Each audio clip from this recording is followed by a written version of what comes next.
ਉਹ ਕਹਿੰਦਾ ਸੀ, ਮੈਨੂੰ ਤੇਰੀ ਸੂਰਤ ਚੰਗੀ ਲੱਗਦੀ ਏ,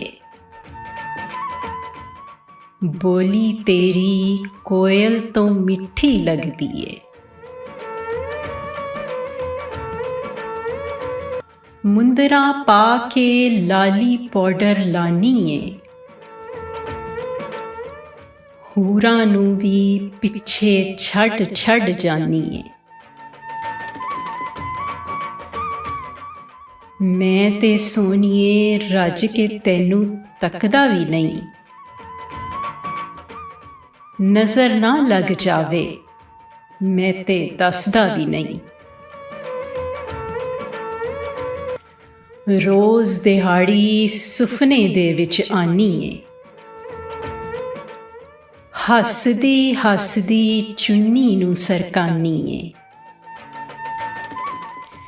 ਵਿਛੋੜੇ ਨੂੰ ਮੈਂ ਕੱਲਾ ਹੀ ਪਿਆ ਸਹਿਣਾ ਵਾਂ, ਤੂੰ ਤੇ ਸਖੀਆਂ ਵਿੱਚ ਖਲੋਂਦੀ ਪੈਨੀ ਏ। ਮੈਂ ਤੇ ਹੁਣ ਵੀ ਲਾਲੀ ਪਾਊਡਰ ਲਾਨੀ ਆਂ, ਮੈਂ ਤੇ ਹੁਣ ਵੀ ਲਾਲੀ ਪਾਊਡਰ ਲਾਨੀ ਆਂ। ਆਜਾ ਸਜਣਾ ਰਲ ਕੇ ਪਈਏ, ਇਹੋ ਪਈ ਕੁਰਲਾਨੀ ਆਂ।